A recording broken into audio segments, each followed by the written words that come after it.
வாக்குத்தத்த வசனம் யோபுவின் புஸ்தகம் 29ஆம் அதிகாரம் அதனுடைய 4-5 வசனங்களை நான் வாசிக்கிறேன். கவனிங்க. வாசிங்க. யாரா ஒருத்தர் வாசிங்க. தேவனுடைய ரகசிய செயல் என் கூடாரத்தின் மேல் இருந்தது, அப்பொழுது சர்வ வல்லவர் என்னோடு இருந்தால் போதும். ஜெபிக்கலாம். அன்பின் ஆண்டவரே, கொஞ்சம் ஜெபம் பண்ணலாமா? கொஞ்சம் ஜெபம் பண்ணுங்க. இன்னைக்கு உங்க இருதயம் திறக்கப்படணும். இன்னைக்கு ஆண்டவர் உங்ககிட்ட சத்தமா பேசணும். இன்னைக்கு ஆண்டவருடைய எல்லா விதமான கேள்விக்கு பதில் தர போறாரு. இன்னைக்கு உனக்கு இருக்கிற போராட்டத்தை மாற்ற போறாரு. இன்னைக்கு உங்க கூடாரத்துக்குள்ள அவருடைய ரகசிய செயல் வரப்போகுது. கொஞ்ச நேரம் ரீபா ஷகதனா மாக்கா பவுடா நல்ல வாய்களை திறந்து ஆண்டவரே என்னோட பேசுங்கப்பான்னு கேளுங்க. இந்த பலிபீடத்திலிருந்து என்னோட பேசுங்க. ஆண்டவரே, எனக்குள்ள இருக்கிற கோபங்கள், எனக்குள்ள இருக்கிற கேள்விகள், எனக்குள்ள இருக்கிற அங்கலாய்ப்புகள், எனக்குள்ள இருக்கிற குழப்பத்தின் ஆவிகள் இந்த வேளையில வெளியே போவதாக, எனக்குள்ள இருக்கிற இருளின் சிந்தனைகள் வெளியே போவதாக, எனக்குள்ள இருக்கிற குழப்பங்கள் வெளியே இயேசுவின் நாமத்தில் இந்த பலிபீடத்துக்கு பரலோகத்துக்கு ஒரு நேரடி தொடர்பு. இப்போதே ஆவியானவர் இருதயத்தை லிதியாளோட இருதயம் திறக்கப்பட்டது போல திறந்து கொண்டிருக்கிறார். மகளே, இந்த ஆராதனையுள்ள விடுதலையாக்கினார். இந்த ஆராதனை உன்னோட பேசினார். இந்த ஆராதனை உன்னோட இடைப்பட்டார். இப்போது அதே ஆவியானவர் உன்னை வார்த்தைகளை கொண்டு நிரப்ப போறார். நீங்க பேசுங்கப்பா, நாங்க கேட்கிறோம். இயேசுவின் நாமத்தில் பிதாவே. யோபு சொல்லுகிறார், தேவன் என்னோடு இருந்ததால் என் வீட்டில் ஒரு தேவனுடைய ரகசிய செயல். அப்படின்னா நமக்கே தெரியாமல் நமக்காக மறைவில் இருந்து செயல்படுவது தான் ரகசிய செயல். உங்களுக்கு தெரியாது உங்களுக்கு என்ன நடந்து கொண்டிருக்கிறது என்று. ஆனால் தேவன் உங்களுக்காக ரகசியமாய் செயல்பட்டு கொண்டிருக்கிறார். பல காரியங்களிலே 100 பேர் போறான் இன்டர்வியூக்கு, உன்னை மாத்திரம் செலக்ட் பண்றாங்க. நீ நினைக்கிற நீ படிச்ச அறிவு ஞானம் இல்ல. கர்த்தர் உன்னோட கூட இருந்து உனக்காக ரகசியமாய் கையை தட்டி தான் 2 நிமிஷம் ஆமென் சொல்லிடுங்களேன். சரியான நேரத்தில் சரியா எல்லாம் நடக்குதா? அப்படின்னா என்ன அர்த்தம்னு கேட்டீங்கன்னா, தேவனுடைய ரகசிய செயல் உன் கூடாரத்தின் மேல் இருக்கிறது. ஆமென். எப்படி இது நம்முடைய வாழ்க்கையில நடந்தது நீங்க ஆச்சரியமா இருப்பீங்க. நம்முடைய ஆரம்பகால வாழ்க்கையை நீங்க பாருங்க. இப்பொழுது நீங்கள் ஆசீர்வாதமாய் வந்திருப்பதற்கு காரணம் என்ன நினைக்கிறீங்க? உன்னை காட்டிலும் படித்தவர்கள் இன்றைக்கு வேலை இல்லாமல் அலைந்து கொண்டிருக்கிறார்கள். உன்னை காட்டிலும் திறமைசாலிகள் வெளியே சும்மா கிடக்கிறாங்க. ஒன்றுமில்லாத உன்னை உயர்த்தி வைத்தது நான் விசுவாசிக்கிறேன். கையை தட்டி சொல்லு, என் வீட்டில் என் தேவன் என்னோடு இருந்தார். என் கூடாரத்தில் திடாபா. எத்தனை பேர் இந்த காலை ஆராதனையில் சொல்றீங்க, என் வீட்டின் மேல ஒரு தேவனுடைய ரகசிய செயல்.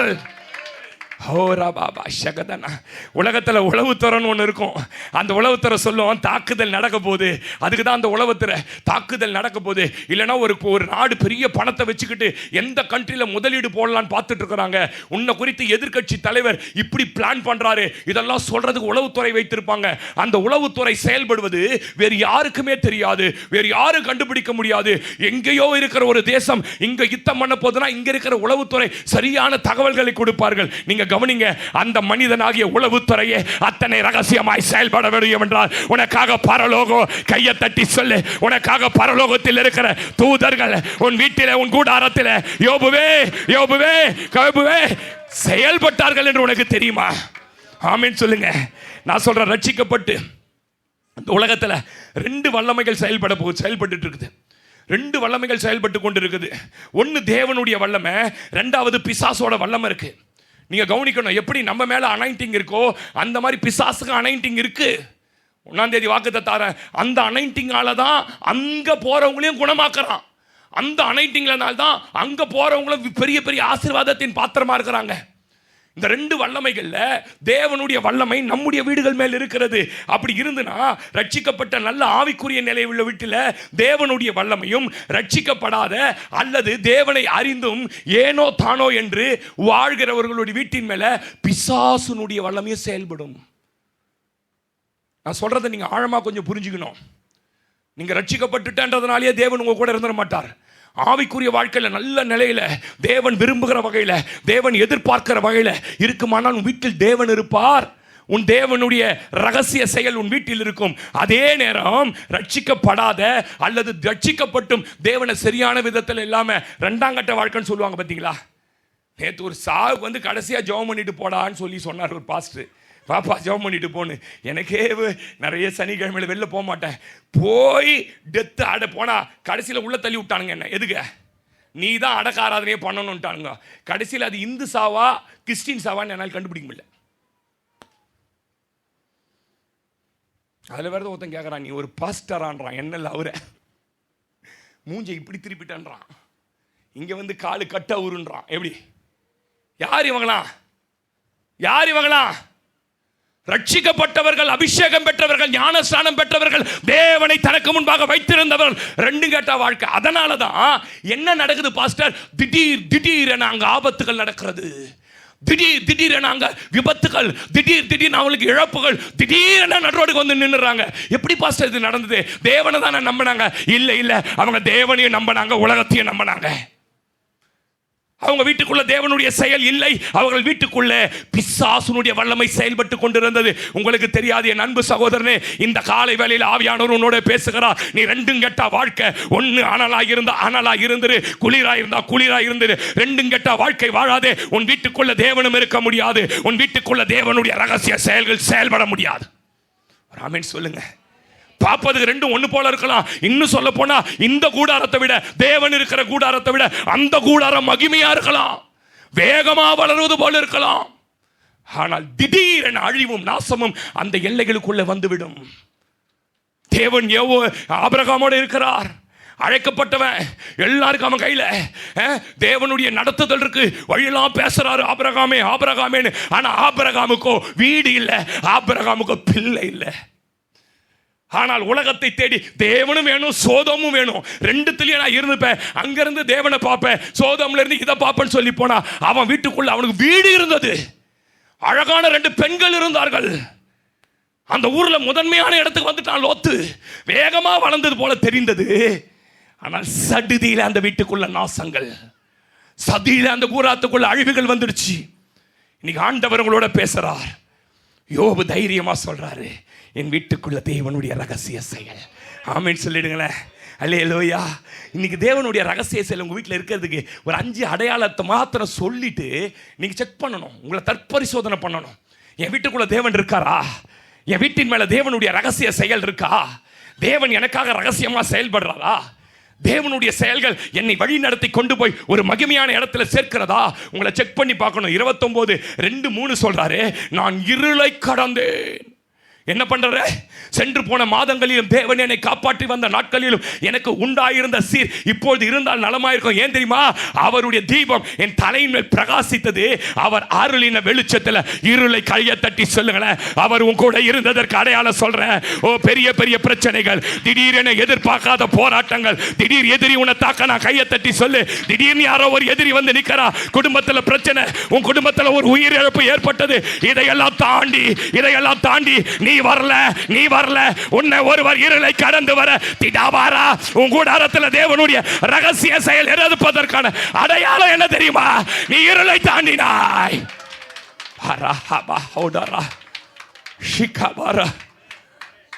பெரிய பெரிய படிப்பு, ஐஐடியில் சீட்டு கிடைக்காது, கவர்மெண்ட் மெடிக்கல் காலேஜில் சீட்டு கிடைக்காது. அங்கெல்லாம் சீட்டு கிடைச்சி யாரோ ஒரு ஃப்ரெண்டு திட்டான், ஏதோ ஒரு ஹெட்மாஸ்டர், யாரோ ஒரு ப்ரொஃபஸர் திட்டான், தூக்கு மாட்டி செத்துறவங்க எத்தனை பேர் இருக்காங்க தெரியுமா? அவன் முடிச்சுட்டு வந்தா மகிமையா இருக்கலாம். ஏன்? அந்த இருளை அவனுக்கு கடக்க தெரியல. ஆனால் இத்தனை இருளை கையை தட்டி என்னை கடக்க பண்ணின ஒருவர் இருக்கிறார். நான் அல்ல, இந்த இருளை கடந்தது எனக்கு தேவையான நேரையில் வார்த்தைகளை தந்து என்னை தேற்றி என் இருளை கடந்து வர பண்ணி என்னை வார சபையில் எனக்காக ஆகாரத்தை கொடுத்து என்னை நடத்தின ஒரு தெய்வம் என்னோட. ஆமென் சொல்லுங்க. அல்லேலூயா. அதனால தான் ஏசாயா 60:2 சொல்றாரு, ஐயோ இருள் பூமியும் காரிருள் ஜனங்களையும் மூடும், ஆனாலும் கர்த்தர் உன் மேல உதித்தார். ஒளிக்கிற உன் ஒளியின் இடத்துல ஒரு நாள் ராஜாக்கள் வரதான் போறாங்க. நீ இருளை கடந்து வந்துட்ட சகோதரா, சகோதரி, நீ தீர்க்க தரிசனமாய் பேசுகிறேன். நீ இருளை கடந்து வந்தவன். எப்படி கடந்தாய் தெரியுமா? அவர் தந்த கையை தட்டி சொல்லுங்களேன், கையை தட்டிக்கினேருங்களேன். அவர் தந்த இந்த வசனம் என்கிற தீபா, இந்த வார்த்தை என்கிற தீபா உன் தலை மேல, உன் இருதயத்தின் மேல கர்த்தர் வைத்திருந்தாரே. இல்ல நீயா கடந்து வந்திருப்ப. நீ ஒரு தெல்லு பூச்சி, நீ ஒரு பயந்தாங்கோலி, நீ ஒரு சோர்ந்து போறவ. உன்னை கடக்க பண்ணினது சகோதரா கர்த்தர் தான். ஆமென். அல்லேலூயா. அல்லேலூயா. யோபு 29:6 சொல்றாரு, என் பாதத்தை நெய்யினால் நான் கழுவினேன். பாஸ்டர், உண்மையிலே நெய்யில கழுவினாரா பாஸ்டர்? அப்படி இல்லை, அவர் வாழ்ந்த செல்வ வாழ்க்கையினுடைய அடையாளத்தை சொல்லுகிறார். நம்முடைய கூடாரத்தில் தேவனுடைய ரகசிய செயல் இருப்பதற்கான 2வது அடையாளம் என்ன தெரியுமா? ஒரு நல்ல வேலை இருக்குங்க, ஒரு ஸ்டாண்டர்ட் வருமானம் இருக்குதுங்க, ஒரு நல்ல வீடை கர்த்தர் தந்திருப்பாருங்க, நல்ல நேசிக்கிற கணவன் மனைவி, அன்பு மாத்திரமல்ல அக்கறையும் காட்டுகிற மனைவியை கர்த்தர் கொடுத்திருப்பார், அக்கறையும் காட்டுகிற புருஷனை கொடுத்திருப்பார், நம் வார்த்தைக்கு கீழ்ப்படுகிற பிள்ளைகளை கொடுத்திருப்பார், நமக்கு தேவையான அளவுக்கு பொருளாதாரத்தை தந்திருப்பார். ஆமென் சொல்லுங்க. பாஸ்டர் இது எதுவுமே எனக்கு சரியா இல்லை பாஸ்டர், நீ 2 கட்டா வாழ்க்கை வந்துட்டு இருக்கிறேன். தேவனானால் தேவனை பின்பற்று, பாகால் தெய்வமானா பாகாலை பின்பற்று. இந்த 2க்கு நடுவில் நின்னா இதெல்லாம் உனக்கு கிடைக்காது. நீங்க ஆண்டவர் பேசுறார் 1ஆம் தேதி முதல் மாசத்துல பேசிட்டு இருக்கிறாரு. உனக்கு ஒரு நல்ல வேலை கொடுக்கணும் நான் எத்தனை நாள் எதிர்பார்த்தேன், உனக்கு ஒரு நல்ல வீட்டை கொடுக்கணும் நான் எத்தனை நாள் காத்திருந்தேன், உன்னை நேசிக்கிறபடி உன் கணவனுடைய இருதயத்தை மாற்ற வேண்டும் என்று எத்தனை நாள் காத்து, நீயோ கூடாரத்திற்குள்ளே நான் உலாவி வருவதற்கு இடம் கொடுக்கல மகளே, இடம் கொடுக்கல மகனே. இந்த காலை ஆராதனையில் கர்த்தர் பேசுறார் யாரோட? நான் சொல்றேன், நல்ல சாப்பாடு தேவையான அளவுக்கு. நான் அடிக்கடி சொல்லுவேன், நல்லா சாப்பிடணும், நல்லா சாப்பிடணும். கர்த்தரோட பிள்ளைகள் நல்ல சாப்பாடு சொல்றாரு யோவேல் 2:26, என் ஜனங்கள் ஒருபோதும் வைக்க நீங்கள் சம்பூரணமாய் சாப்பிட்டு திருப்தி அடைந்து உங்களை அதிசயமா, எதுல? சாப்பாட்டு காரியத்தில் அதிசயமா நடக்கணும். சொல்லுங்க. சங்கீதம் 65:17 சொல்றாரு, ஓ வருஷத்தை முடிய நன்மைகளால் முடிசூட்டுகிறீர், என் பாதைகள் எல்லாம், நான் போற வாழ்க்கையெல்லாம் நெய் ஆசீர்வாதமான வாழ்க்கையா? ஆமென் சொல்லுங்க. யார் எத்தனை பேர் சொல்ல போறீங்க? இல்லை பாஸ்டர் சொல்லுங்க விசுவாசமா, நீங்க ஆசீர்வாதமா மாற போறீங்க. அல்லேலூயா, ஆமென் சொல்லுங்க. 3வது, உன் வீட்டுக்குள்ள தேவனுடைய ரகசிய செயல் இருப்பதற்கு அடையாளம் என்ன தெரியுமா? யோபு 29ஆம் அதிகாரம் 7-10 வீட்டில் நோட் பண்ணிக்க. அவர் குடும்பத்துக்கென ஒரு மரியாதை இருக்கும், ஒரு கௌரவம் இருக்கும். 11ஆம் வசனத்தில் நல்ல சாட்சி இருந்தது. இன்னைக்கு உங்க குடும்பத்திற்கு கௌரவமே இல்லையா? உங்க கணவனை பார்த்தா யாரும் கௌரவப்பட்டு மதிக்க மாட்டாங்களா? உன் பேரை போடுறதுக்கு யோசிக்கிறாங்களா? பத்திரிகையில் அல்லது நீ படிச்ச படிப்பு போடலன்னு வருத்தப்பட்டு உட்கார்ந்துட்டு இருக்கிறியா? என் பிள்ளைங்க பேர் இல்லை. கௌரவத்தை கர்த்தர், நான் சொல்றேன், கூடாரத்தில் ரகசிய செயல் இருக்கும்போது கையை தட்டி சொல்லுங்களேன், உன் பேரை ஃபர்ஸ்ட் போடுற இடத்துக்கு அவ்வளவுதான் கையை தட்டுவீங்களா? நானும் அந்த துள்ளி மாடியிலேருந்து குதிச்சு விழுந்து என் பேரை இவ்வளவு கௌரவப்படுத்த, என் பேரை இவ்வளவு பிரஸ்தாபப்படுத்த ஆண்டவர் சொன்னாரு, உன் பேரை நான் உன் பேரை மகிமைப்படுத்துவேன்.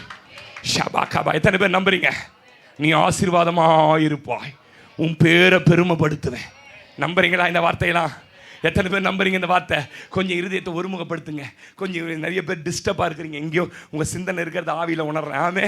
4வது சொல்றாரு 29ஆம் அதிகாரம் 12-16, மற்றவருக்கு உதவி செய்கிற மனப்பான்மையும் அந்த உதவி செய்கிற அளவுக்கு பொருளாதாரத்தையும் கர்த்தர் கொடுப்பார். யாருக்கு? கூடாரத்தில் தேவன் இருந்தால் நிறைய பொருளாதாரம் நிரம்பி வழியும். நீங்கள் மற்றவங்களுக்கு யாருக்கு உதவி செய்யலான்னு அவர் சொல்றாரு பாருங்க, ஒரு லிஸ்ட்டு.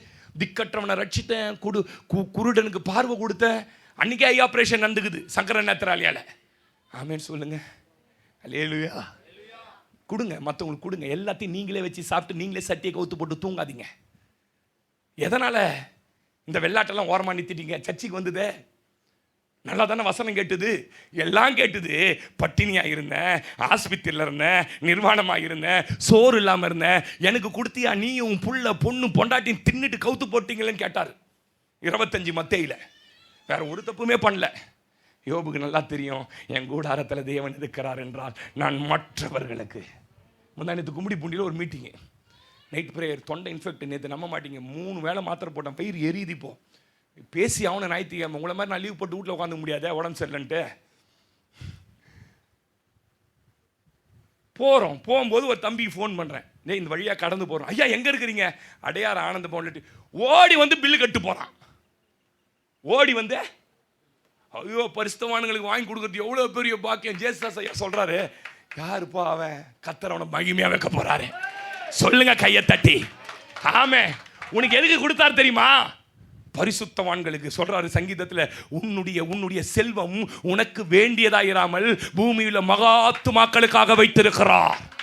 யோபுக்கு தெரியும், என் கூடாரத்தில் தேவனுடைய ரகசிய செயல் இருப்பதின் அடையாளம் திக்கற்றவர்களுக்கு, ஏழைகளுக்கு, அனாதை ஆசிரமங்களுக்கு, கண் பார்வையற்றவர்களுக்கு, மூல வளர்ச்சி குன்றியவர்களுக்கு என் செல்வத்தில் ஒரு பகுதி கொடுக்க வேண்டும். அது இருந்தா தேவனுடைய ரகசிய செயல் உன் கூடாரத்தில் இருக்கிறது.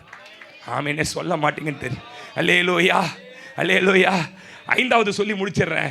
29ஆம் அதிகாரத்தில் 16-17 சொல்றாரு, நான் நியாயமாய் நடந்து கொண்டேன். என்ன பண்றேன்? நான் சொல்றேன், கூடாரத்தில் நியாயமா நடக்கணும். புருஷன்கிட்ட பொண்டாட்டி ரொம்ப நியாயமாக நடக்கணும், நியாயமாக பேசணும். வருமானம் இருக்கும்போது புருஷனை ஒரு மாதிரி பார்க்கறது, வருமானம் இல்லாதப்போ புருஷனை அப்படி நடத்தாத. உன் கூடாரத்தில் என்ன இல்லை? மனைவி நல்லா இருக்கும்போது அவளை கொஞ்சிறது, அவள் கொஞ்சம் வியாதிப்பட்டு படுத்துட்டாள்னா மூஞ்ச காட்டுறது நியாயம் இல்லை. சொந்த பந்தத்துக்கு இல்லை, நியாயமாக நடக்கணும். அக்கம் பக்கத்தில் நியாயமாக நடக்கணும். உன்னை பார்க்கும்போது இவர் ரொம்ப நியாயமாக பேசுவாருங்கன்னு சொல்லணும். அப்படி இருந்தால் உன் கூடாரத்திற்குள்ள தேவனுடைய ரகசிய செயல். பாஸ்டர், இதெல்லாம் என் வீட்டுக்குள்ளே வரணும்னு ஆசையாக இருக்குது. இவ்வளோ தான். நான் ஒரு ஆள் தான் ஆமேனா? ஒரு ஆள் தான் ஆமேனா? ஒரு 2-3 பேர் தான் ஆமேனா? சத்தமாக கையை ஊற்றி எவ்வளோ உள்ள இருக்குதோ ஆமென். என் வீட்டுக்குள்ளே வரணும் பாஸ்டர், என் வீட்டுக்குள்ளே வரணும் பாஸ்டர். எப்படி வரும்? 3 காரியத்தை சுருக்கமாக உங்களுக்கு புரிகிற மாதிரி சொல்லி முடிச்சிடுறேன். 9:40 உங்களை அமுச்சு விட்டுடுவேன். 22-21 வாசிங்க. யோபு 22-21 வாசிங்க சகோதரா.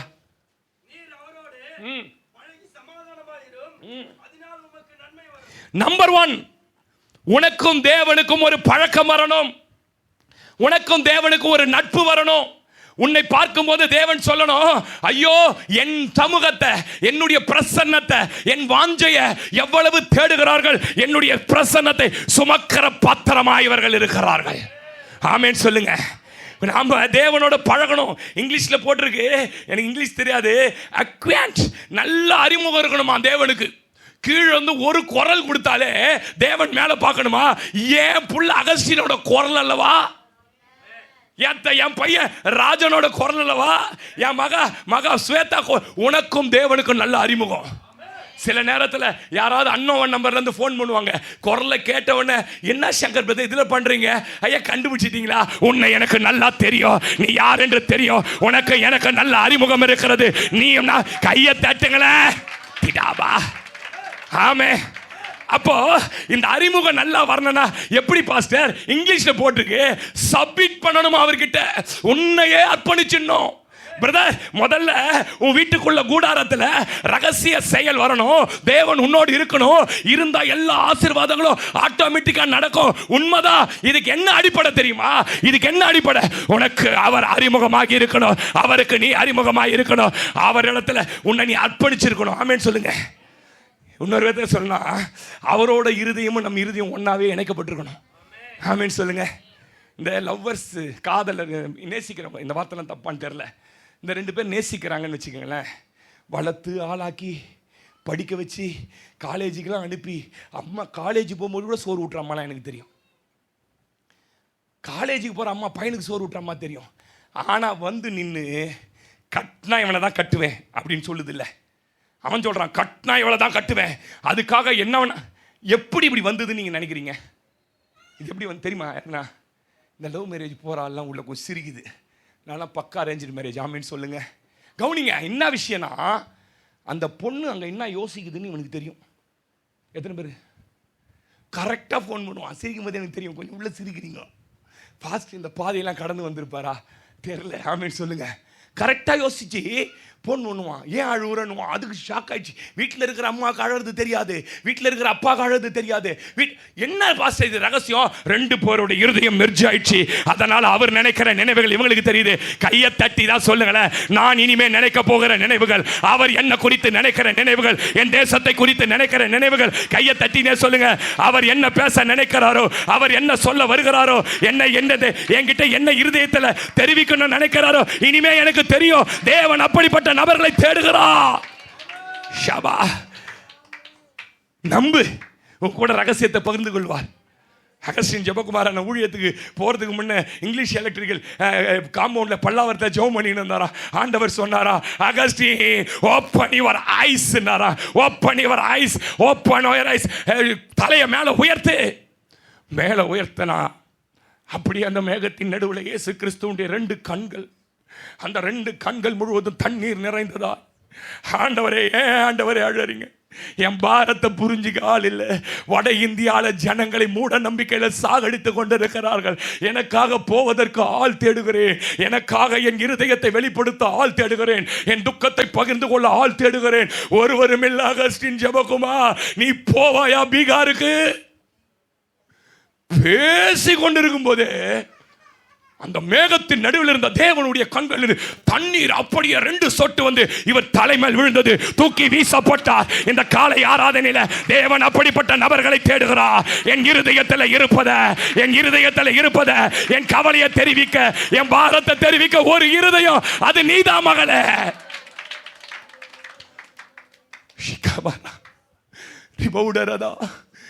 அவரோட பழகிட்டினா போதும், அவரை உனக்கு நல்ல அறிமுகமாயிட்டா போதும், அவரை சப்மிட் பண்ணிட்டா போதும். ஆபிரகாம் கிட்ட வந்து சொன்னாரு, இந்த சோதோமோட பாவம், ஐயோ நான் அழிக்க போறேன், இதுக்காக ஜெபிக்க ஆள் இல்ல ஆபிரகாமே. 41:8 சொல்றாரு, ஏசாயால சொல்றாரு, என் சிநேகிதனாகிய ஆபிரகாமே. ஆபிரகாம் யார் தெரியுமா? சிநேகிதனாகிய ஆபிரகாம் யார் தெரியுமா? ஆதியாகமம் 18ஆம் அதிகாரம் 18-19 வாசிங்கன்னா சொல்றாரு. அதுல என்ன சொல்றாரு தெரியுமா? நான் செய்ய போகிறதை என் ஆபிரகாம் ஆகிய என் கையை தட்டி சொல்லுங்க, என் சிநேகிதனுக்கு நீ ஒரு தீர்க்கதரிசியா மாறணும். நீ ஐயோ இவ்வளவுதான் தட்டுவீங்களா? உன் மேல அந்த அபிஷேகம் இருக்குது. நான் செய்ய போகிறத உன் பேரை சொல்லி சொல்லணும். ஏன் தெரியுமா? அந்த ரகசியங்களை அவன் காத்து ஜெபிப்பான்.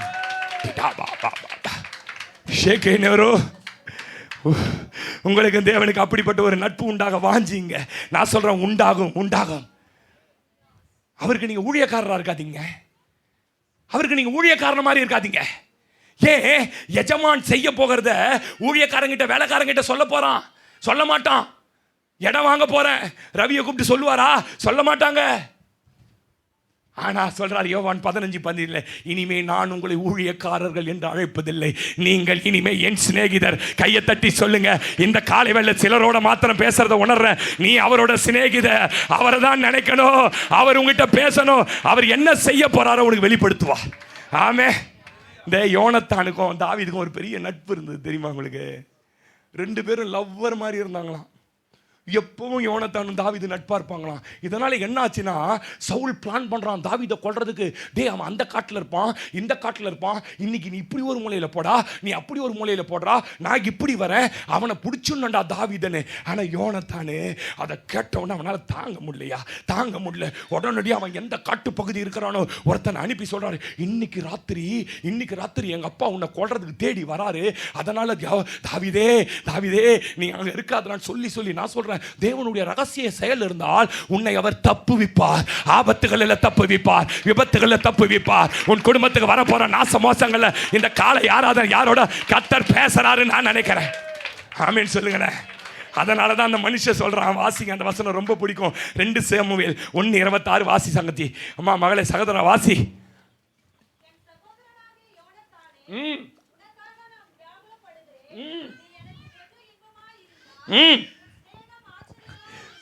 என்னது உன் சிநேகம் எனக்கு ஆச்சரியமா இருக்குது. இந்த காலை வேளை ஆண்டவர் சொல்றாரு, அனிதா சிஸ்டர் கவனிங்க, உன் சிநேகத்தை பார்த்து பரலோகத்தில் ஆண்டவர் சொல்றாரு, நீ என் மேல வச்சிருக்கிற சிநேகம் எனக்கு ஆச்சரியமா இருக்கிறது. இவ்வளவு போராட்டம் உனக்கு யோனத்தானே, உனக்கு எவ்வளவு பிரச்சனை, அத்தனைக்கும் மத்தியில் ஒருத்தனை நேசிக்கிறியா? அத்தனைக்கும் மத்தியில் ஒருத்தரை விரும்புறியா? எப்படிடா? தாவீது கேட்கிறாரு, எப்படிடா சொல்லிட்டு சொல்றாரு, வாசி மகனை வாசிங்க. எப்படிமா இருந்ததா? ஸ்திரீகள் பெண்கள் கூட பழகினீங்கன்னா உலகமே தெரியாது, என்ன நடக்குதுன்னு தெரியாது. நியூஸ் பார்க்க மாட்டீங்க, உலகத்தில் என்ன நடக்குதுன்னு தெரியாது, எதுவும் நடக்காது. இவர் சொல்றாரு, அந்த ஸ்திரீகளின் சிநேகத்தை இந்த காலை வேளை உன்னோட கர்த்தர் பேசுறாரு. கையை தட்டி சொல்லு, நீ அப்பதான் ஆமே. ஐயோ உங்களை பார்த்து தேவன் இப்படி சொல்ல போறாரு, உங்களை சொல்லணும், நான் விசுவாசிக்கிறேன். ஆமே. அது மற்றவங்களுக்கு புரியாதுங்க, நான் பேசுறது மற்றவங்களுக்கு புரியாதுங்க. ஒரு நீதிமான் யோசேப்பு, ஆமே சொல்லுங்க, அவனுக்கு ஃபிக்ஸ் பண்ண மனைவி கர்ப்பமாயிட்டா, தள்ளி விட்டு இல்லாமன்னு பார்க்குறான். அவனே சொல்றான், ரகசியமாய் தள்ளிவிட. உடனே பரலோகத்துக்கு அந்த தகவல் தெரிஞ்சிச்சு. ஐயோ இன்னைக்கு ஏதாவது டிசைட் பண்ணுவானோ, தள்ளி விட்டதுனா பஞ்சாயத்து பண்ணணும், கூப்பிட்டு இந்த பொண்ணு எனக்கு வேணான்னு சொல்லணும். நாளைக்கு காலையில் விடிஞ்சா எழுந்தா பஞ்சாயத்தை கூட்டி மரியாதை எனக்கு வேணாம்னு சொல்லிவிட்டு பயந்துடும். உடனடியாக ஒரு நல்ல தூதனை கர்த்தர் அனுப்புறார். ஆமேன் சொல்லுங்க. நோட் பண்ணிக்கங்க வசனத்தை. மத்தேயு 1:19-20 யோசேப்பு கிட்ட பேச, யோசேப்பே நீ அவளை சேர்த்துக்கொள்ள ஐயப்படாதரா, நீ அவகிட்ட போறதுக்கு ஐயப்படாதரா. அவ என் புள்ளடா, அவ என் புள்ள. அவளை நான் தான் பரிசுத்த ஆவியால கர்ப்பம் தரிக்க வச்சிருக்கிறேன். நான் சொல்றேன், இந்த ரகசிய செயல் மாத்திரம் அன்னைக்கு ராத்திரி யோசேப்புக்கு தெரிவிக்கப்படாமல் இருந்திருந்தால் நான் விசுவாசிக்கிறேன் மறுநாள் கல்லெறிந்து செத்திருப்பாள் மரியாள். ஆமென் சொல்லுங்க. அவன் ஒரு நீதிமான். போனவர சொன்னார் சாமு, அவன் ஒரு எனக்கு ஏன் இப்படி, நான் நல்ல மனைவி அல்லவா எதிர்பார்த்தேன், எனக்கு ஏன் இப்படி ஏற்கனவே கர்ப்பம் தரித்த மனைவி? இல்லை, நீ முன்குறிக்கப்பட்டவன் யோசேப்பே. என் இருதயத்தை பகிர்ந்து கொள்ள நான் சொன்னா நீ கேப்பன்னு தெரிஞ்சுதாண்டா உனக்கு இவளை ஃபிக்ஸ் பண்ண. இங்க சொல்லிட்டு சும்மா இல்லையா?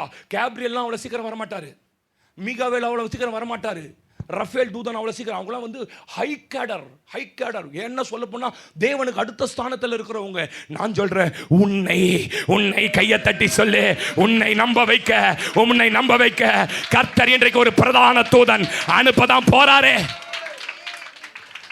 இங்க சொல்லி முடிச்சிட்டு அங்க போறான் லூக்கால போய் என்ன சொல்றார்? 1:28 மரியாள் அவள் வீட்டில படுத்து கிடக்கிறா, கல்யாண கணவன் நினைச்சு படுக்கிறா, என்ன புடவை எடுக்கணும்னு படைக்க நினைக்கிறா, எங்க போய் நம்ம என்ன பண்ணணும் நினைக்கிறா. அங்க போய் சொல்றாரு, ஓ ஸ்திரீகளுக்குள்ள ஆசீர்வதிக்கப்பட்ட மரியாளே, ஐயோ இந்த வாழ்த்துதல் எப்படிப்பட்டதோ, நீ கர்ப்பம் தரிக்க போற. கபீர் ஆயிடுச்சு. ஆண்டவரே, ஏன் ஆண்டவரே?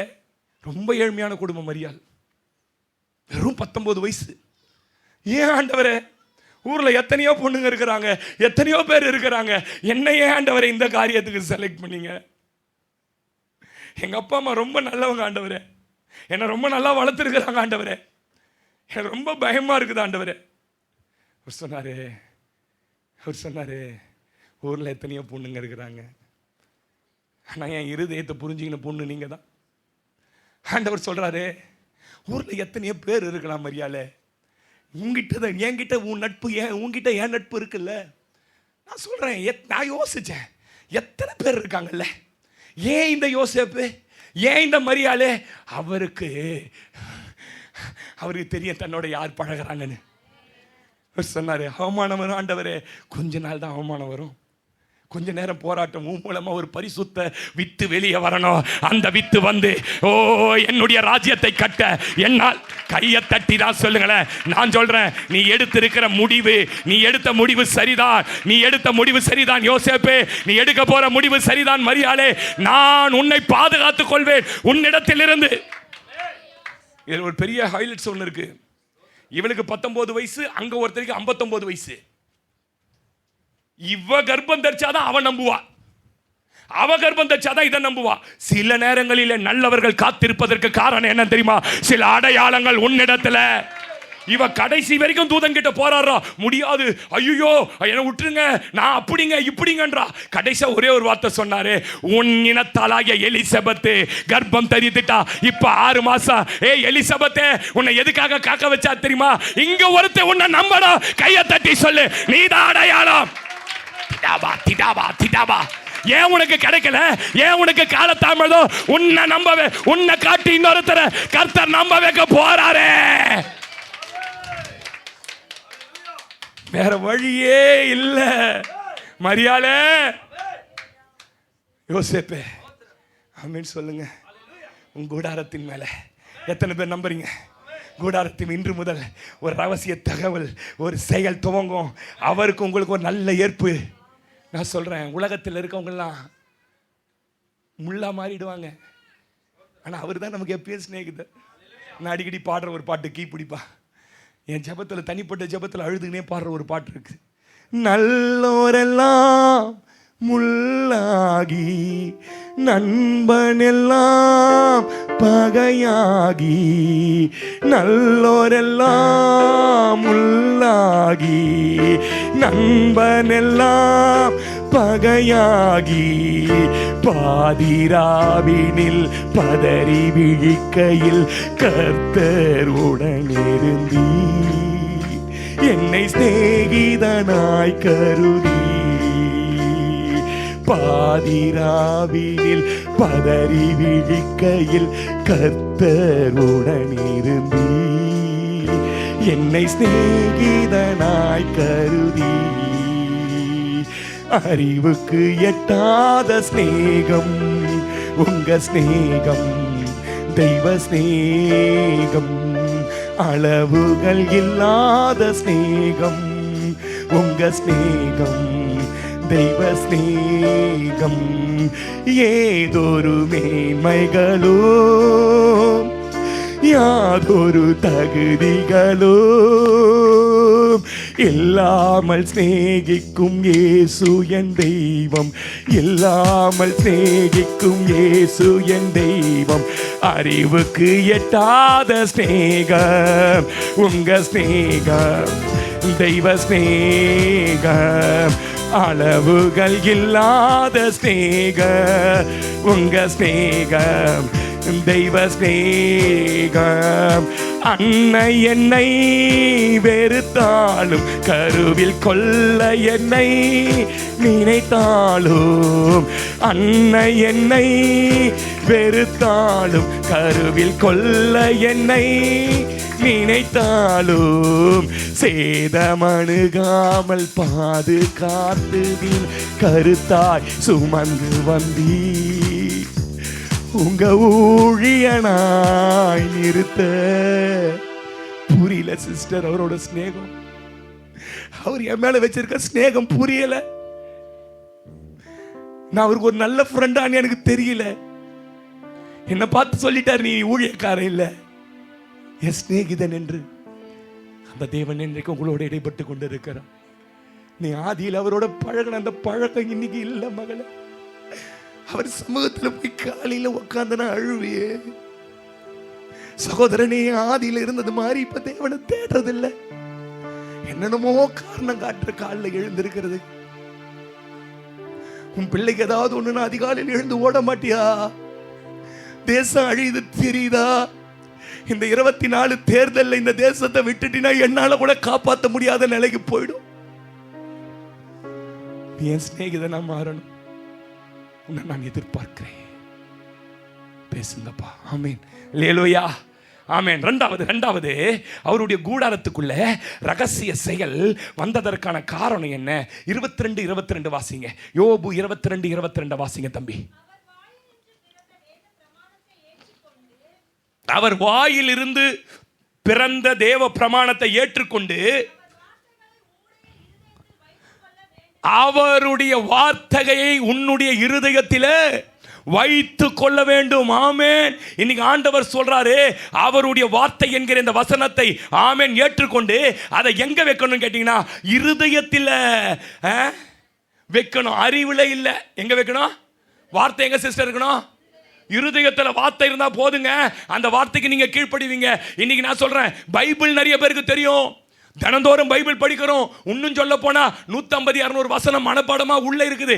ஆனா எத்தனை பேர் அதை ஏற்றுக்கொண்டு இருக்கிறோம்? இது எனக்கான வசனம் என்று எத்தனை பேர் ஏற்றுக்கொண்டு இருக்கணும்? நான் சொல்றேன், வசனத்தை கேட்டு கீழ்ப்படுகிறோம். அதுதான் தேவன் பார்க்கிறார் முக்கியம். அவருக்கு வசனத்தை கேட்க ஆள் வேண்டாம், மனப்பாடமா சொல்ல வேண்டாம். ஏற்றுக்கொண்டு என்ன பாஸ்டர், சொடாக்ஸால சேர போறான் பையன் வேலைக்கு, அங்க போய் வேலைக்கு சேர போறான். அவன் சொல்றாங்க, அது மாதிரி இந்த பேண்ட் எல்லாம் போட்டு வரக்கூடாது. என்னோட கம்பெனிக்குன்னு ஒரு ரூல் இருக்கு. ஒரு ஆஷ் கலர் ஷர்ட் கொடுப்போம், ஒரு ப்ளூ கலர் பேண்ட் கொடுப்போம், இந்த கை இப்படி நெக் போட்டிருக்கணும், இதெல்லாம் கைட்டிலாம் விடக்கூடாது. 12:15 மணிக்கு போன லஞ்சுக்கு 12:50 டேபிளில் இருக்கணும். உன்னை சிசிடிவி பார்க்கணும். 5:05 தான் பயோமெட்ரிக் வச்சுட்டு வெளியில் போகணும். உனக்காக கேப் நிற்கும். இந்த கண்டிஷன், டேர்ம்ஸ் அண்ட் கண்டிஷனில் கையெழுத்து போடு. கீழே சின்னதாக போட்டிருப்பான், இதில் ஒன்றை எதில் மீறினாலும் நீங்கள் எந்த முன் அறிவிப்பும் என்று வேலையிலிருந்து தூக்கப்படுவீர்கள். ஏற்றுக்கொண்டுட்டார். இந்த பைபிளில் ஆண்டவர் நிறைய வசனத்தை எழுதுறார். வாரம் வாரம் இந்த மாதிரி படிப்பறிவு இல்லாத பேதைகளை வச்சு பேசுறார், கழுதைகளை வச்சு பேசுறார். பேதுருக்கிட்ட ஒரே ஒரு கோழியை வச்சு பேசிட்டாரு இல்ல, எலியா கிட்ட ஒரு காக்கா வச்சு பேசிட்டாரு. பேசிட்டு இருக்கிறார். எத்தனை பேரு அவர் வசனத்தை ஏற்றுக்கொண்டு இருக்கிறோம்? எத்தனை பேர் அவர் வசனத்துக்கு கீழ்ப்படிஞ்சிருக்கிறோம்? நான் சொல்றேன் சிஸ்டர் பிரதர், உனக்குள்ள வசனம் இருக்குமானால் தாவீது சொல்லுகிறான், உம்முடைய வசனம் என் இருதயத்தில் நான் வைத்து வைத்தேன். 119:11 நினைக்கிறேன் சொல்றான், உன் இருதய வசனத்தை என் இருதயத்தில் வைத்து வைத்தேன். அதனால் என்ன நடந்து தெரியுமா? நான் பாவம் செய்யாதபடி அந்த வசனம் என்னை தடுத்தது. கையை தட்டி சொல்லுங்களேன். இன்னை வரைக்கும் நான் பரிசுத்தமா வாழ்ந்துட்டு இருக்கேனா? அதுக்கு ஒரே ஒரு காரணம், ஆண்டவரே இந்த வசனம். நான் சொல்றேன், இந்த சபையில எல்லாம் வசனத்தை ஏற்றுக்கொண்டு கீழ்ப்படுகிற பிள்ளைகளாய். ஆமென். நீ வசனத்துக்கு கீழ்ப்படின்றதுக்கு அடையாளம் தெரியுமா? பாவம் செய்ய என்ன பண்ண மாட்டோம், மற்றவர்கள் துணிகரமா பேச மாட்டோம், உலக காரியத்தில் ரொம்ப ஈடுபட மாட்டோம். அதுதான் ஏற்றுக்கொள்வது என்பது. இன்னைக்கு யார் சிஸ்டர் கர்த்தருக்கு வேணும்? யார் வேணும்? ஊழியம் செய்ய பிரசங்கம் பண்ண பாஸ்டர் வேணுமா? பாட்டு பாட ஆள் வேணுமா? ஆராதனை நடத்த ஆள் வேணுமா? காணிக்க கூட இதுக்கெல்லாம் நிறைய பேர் இருக்கிறான் வெளியில. இதுக்கெல்லாம் ஏகப்பட்ட பேர் காத்திருக்கிறோம் பலிபீடம் கிடைக்குமான்னு. நேற்று கூட ஒருத்தர் ஃபோன் பண்ணி நாளைக்கு பிரசங்கத்துக்கு வரணும், முதல் வாரம் 2வது வாரம் யாரையும் விட மாட்டானே. நிறைய பேர் காத்திருக்கிறான் பாட்டு பாட. சொல்ல மாட்டாரா பாஸ்டர் என்னன்னு? காணிக்க நான் கேட்டா கொடுக்கறதுக்கு நீ பெருமை சொல்ல 10 லட்சம் கொடுக்க ஒருத்தன் ரெடியா இருக்கிறான். நான் வேணான்னு சொல்றேன். 13 லட்சம் அனுப்பினா ஒருத்தன் கனடால இருந்து எனக்கு அனுப்பினா, அதை வாங்குவது என்கிட்ட அது என்னது அந்த ஃபார்ம்லாம் இல்லைன்னு சொன்னேன். நீங்க வட இந்தியாவில் இருக்க மிஷினரி கொடுத்துருங்கன்னு சொன்னேன். அதுக்கெல்லாம் நிறைய ஆள் இருக்காங்க சிஸ்டர்.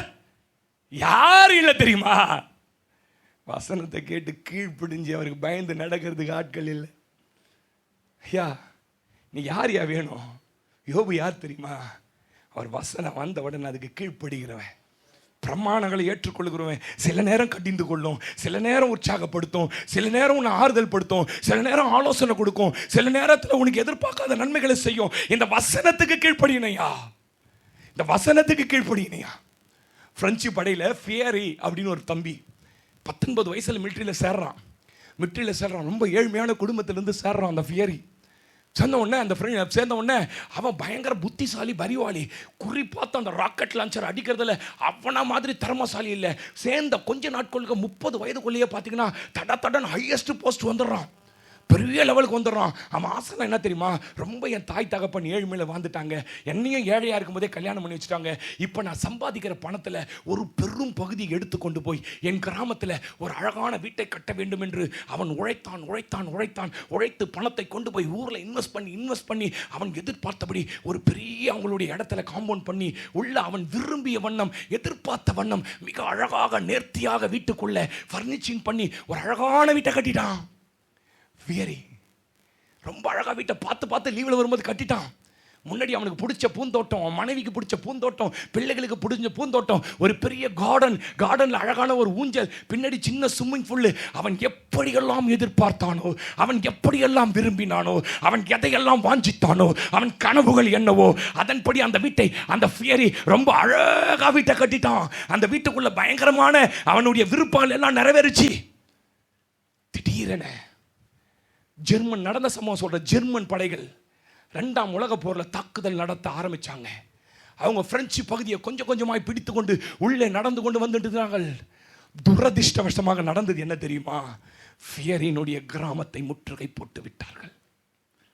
ஃபியரி தன்னுடைய 44வது வயதில் 45 வயதை முடித்து விட்டு ரிட்டையர்மெண்ட் எழுதி கொடுத்து விட்டு, நான் இந்த கிராமத்திற்கு வந்து என் மனைவியோட, என் பிள்ளைகளோட, என் தாய் தகப்பனோட, என்னோட படித்த நண்பர்களோட நான் இந்த வீட்டுக்குள்ள நான் அழகாய் வாழப்போகிறேன், என் எதிர்காலத்திற்காக கொஞ்சம் பணம் சேர்த்து வச்சிருக்கிறேன், இதை வைத்துக்கொண்டு நான் காலத்தை ஓட்டப் போகிறேன் என்று அந்த வீட்டை கொடுத்து கனவு கண்டு கொண்டிருக்கிறான்.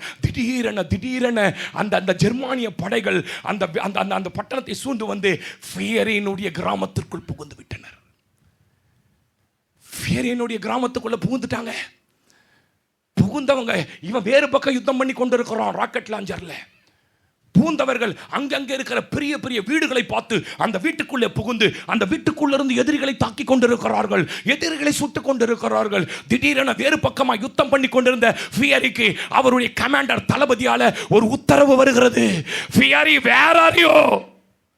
Fiery where are you? I am this side. இமிடியேட்டா திரும்பு. நான் ஒரு கிராமத்தை சொல்லுகிறேன். அந்த கிராமத்தில் இருக்கிற அநேக வீடுகளுக்கு எதிரிப்படி ஜெர்மானிய படைகள் உள்ளே நுழைந்து விட்டார்கள். நீ உடனடியாக உன்னை தவிர வேறு யாரும் குறிப்பாத்து அடிப்பதற்கு, அதை வீழ்த்துவதற்கு ஆட்கள் இல்லை. உடனடியாக உன் புல்லட்டை, உன்னுடைய அந்த வண்டியை திருப்பி அதை நோக்கி போ. ஃபியரி யோசிக்கவே இல்லை. உடனே திரும்பி நேரடியாக அந்த ஏவுகணை ஏந்தின அந்த வாகனத்தை ஏந்தி கொண்டு வந்து சொல்றாங்க, ஃபியரி அதோ ஒரு வீடு இருக்கிறது பார், அழகாய் கட்டப்பட்டிருக்கிற வீடு பார். அதற்குள்ள 100க்கும் அதிகமான ஜெர்மானியர்கள் புகுந்து நம் ஆட்களை இத்தனை பேரை கொன்று விட்டார்கள். Shoot in this house. Shoot பண்ணி இந்த வீடு. துடிக்குது. 19 வயதில் துவங்கின என் கனவு, என் மனைவிக்காக கட்டப்பட்ட வீடு, என் பிள்ளைகளுக்காக கட்டப்பட்ட வீடு, என் பார்த்து பார்த்து இப்ப என் ஆசையா இல்லை என் கமாண்டர் சொல்றதா, என் கனவா என் கமாண்டர் சொல்றதா? என் கமாண்டர் ஒன்னு என்ன நினைச்சிட்டு இருக்காரு, பியரி கிட்ட எது சொன்னாலும் அவன் அதை அப்படியே செய்வான் என்ன நம்பி இருக்கிறார். ஒரு பக்கம் கனவு, ஒரு பக்கம் கடமை. துடிக்கிறான் உள்ள பியரி. என்ன பண்றதுன்னு அவனுக்கு தெரியல. எடுத்தான், ஷூட் பண்ணா, ஜூம் பண்ணா, அந்த வீட்டை வைத்தான், கைய கண்ணை மூடி அடித்தினான். அந்த வீடு தலைமட்ட கையை தட்டி சொல்லுங்களேன், ஐயோ கமாண்டருடைய அந்த அந்த அந்த அந்த வார்த்தைக்கு அப்படியே கீழ்ப்படிந்த பியரிகளை தேவன் தேடுறாரு இன்னைக்கு. இந்த வசனத்தை நிறைவேற்றும் போது சில இழப்புகள் வரும், சில போராட்டங்கள் வரும். ஆனால் வசனத்தின்படி நடுங்குகிறவனையே நான் நோக்கி பார்ப்பேன் என்று என் ஆண்டவர் கையை தட்டி சொல்லு. சகோதரனே, உன் பேரில் எனக்கு என்ன குறை தெரியுமா? வசனம் படிக்கிற, பைபிள் படிக்கிற, ஆனா நீ வசனத்தின்படி வாழ்வதில்லை. இன்னைக்கு பேர அந்த பியரி கிட்ட இருந்த அந்த கடை உமை உணர்வு உனக்குள்ள இதான மக்களா சிகதட பவுடரா. நீ கால கத்தர யாரோட பேசுற? Fieri, you are a good soldier. You are a good soldier. இந்த தேசத்திற்கு உன்ன மாதிரி ஒரு சோல்ஜரை பார்த்ததில்லைன்னு சொல்லி மேடை மேலே ஏற்றி அவனுக்கு 2 ரேங்க் கொடுத்து அவனை நிற்க வச்சாங்க. அவன் இருதயம் எல்லாம் என் ஆசையை தகர்த்து கொண்டு என் தேசத்திற்காய் ஆமென் சொல்லுங்க. அல்லேலூயா. ஐயா, இன்னைக்கு நிறைய பேர் இருக்காங்க ஐயா, பாட்டு பாடுறதுக்கு நிறைய பேர் தெரியும், பிரசங்கம் பண்ண நிறைய பேர், என்ன காட்டிலும் பயங்கர திறமசாலி பிரசங்கிக்கிறாயா. யார் தெரியுமா வேணும்? அவருடைய பிரமாணங்களை ஏற்றுக்கொண்டு அதை தன் இருதயத்தில் வைக்கிறவர்களை தேவன் தேடிக்கொண்டிருக்கிறார். தேவன் தேடிக்கொண்டிருக்கிறார் மகளே, தேவன் தேடிக்கொண்டிருக்கிறார். எரேமியா 35ஆம் அதிகாரத்தில் ரொம்ப அற்புதமான ஒரு சம்பவத்தை ஆண்டவர் எழுதி வைத்திருக்கிறார். எத்தனை பேர் அதெல்லாம் ஊனி படிச்சிருக்கிறீங்கன்னு எனக்கு தெரியல. அங்கே யோனதாப் என்கிற ஒரு தகப்பன் எலியாவுடைய நாட்களில் எகுவோட வாழ்ந்த ஒரு மனுஷன். அந்த மனுஷன், கவனிங்க, நான் கதையாக சொல்லிடுறேன், நீங்கள் வீட்டில் போய் வாசிக்கோங்க. அந்த மனுஷன் சொல்கிறாரு, டேய் ரேகாப், பையனை கூப்பிட்டு சொல்கிறார், ரேகாப் இங்கே வா, நான் இன்னும் கொஞ்ச நாளில் செத்துருவேன், நான் செத்துட்டா நீங்கள் 2 காரியம் செய்யக்கூடாது. அந்த வசனத்தை வீட்டில் போய் தயவு செஞ்சு 35ஆம் அதிகாரம் முழுவதும் வாசிங்க. 2 காரியத்தை செஞ்சிடாதீங்க. உங்கள் உயிரோடு இருக்கிற 4 திராட்சை ரசத்தை குடிச்சிடாதீங்கடா, மதுவை குடிச்சிடாதீங்க. 2வது, உங்களுக்குன்னு வீடெல்லாம் வேணாண்டா, நம்ம இங்கே நிரந்தரம் இல்லை, கூடாரத்தில் தாண்டா நம்ம குடியிருக்கணும். ஆண்டவர் வரப்போறார், அவனுக்கு இருந்த வெளிப்பாடு. எலியா செத்துட்டாரு, யெகூ செத்துட்டாரு, யோனதாப் செத்துட்டாரு. இவங்க செத்து எரேமியாவோட நாட்கள் கிட்டத்தட்ட 380-400 வருஷங்கள் தாண்டி வருகிறது. இப்போ இஸ்ரவேல் ஜனங்க கிட்ட எரேமியாவை கொண்டு கர்த்தர் பேசுறாரு, அவங்க வார்த்தைக்கே கீழ்ப்படிய மாட்டாங்க. இப்போ ஆண்டவருக்கு என்ன பண்ணுறது தெரியல, ஒரு டெமோ பண்ணணும், ஒரு டெமான்ஸ்ட்ரேஷன் பண்ணணும். என்ன பண்ணாரு? யோனதாப்பின் பிள்ளைகளாகிய ரெகேப்பின் குடும்பத்தாரை கூட்டு வந்து கர்த்தருடைய அந்த ஆலயம் இருக்கிறது, சாலமோன் கட்டினது ஆலயம், மகிமையான ஆலயம், எங்கேருந்து பார்த்தாலும் தெரியுமா. அதில் நிறைய அறைகள் இருக்குது. அதில் ஆசாரிகள் இறைப்பாட ஒரு இடம் இருக்குது. அந்த அறை வீட்டுக்குள்ளே இந்த யோனதாவின் பையனாகிய ரேகாப் குடும்பத்தாரை எல்லாம் கூட்டு வந்து நல்ல திராட்சை ரசம் மதுபானத்தை அவனுக்கு கொடு அப்படின்னு சொல்கிறாரு. இவன் போய் கூட்டு வரான். ஜனங்களாம் பார்க்குறாங்க. ஜனங்களை, ஏன் யோனதாப் பசங்க ரேகாப்பை போய் எரேமியா கூட்டு வராரு, ஏன் கூட்டு வராரு? கூட்டு வந்து உள்ளே போனால் எல்லா ட்ரிங்க்ஸும் ரெடியாக இருக்குது, மதுபானம், திராட்சை ரசம் எல்லாம். இது வாசிங்க, அந்த வசனம் வாசிடுங்க, உயிர் இருக்கும் கொஞ்சம். 35:1 வாசி, 35:1 வாசி, டக்கு டக்கு டக்குன்னு வாசிப்பா, சத்தமா வாசிப்பா. இன்னும் கொஞ்சம் சத்தமா வாசி, பின்னடிக்கிறவங்களுக்கு கேட்கல. செத்து போற மாதிரி வாசிக்கணும். அப்படியே படிக்கும் போதே செத்துட்டா டைரக்ட் பரலோகம் தான். ஆமே. முந்தா நேற்று நைட்டு உங்களை ஒரு ப்ரேயர் மீட்டிங் கூட்டும் போயிருந்தேன்னா, நீங்கள்லாம் நான் என்னடா வாழ்க்கை வாழறேன்னு பார்த்துருப்பீங்க. ஒரு தேவ மனுஷன் 2 மணி நேரம் மைக்க பிடிச்சி அவர் கத்தனை கத்து துள்ளி மயக்கம் போட்டு கீழே விழுந்துட்டார் பலிபீடத்தில். கேளுங்க, நம்பால் எப்படி தட்டுது கையா?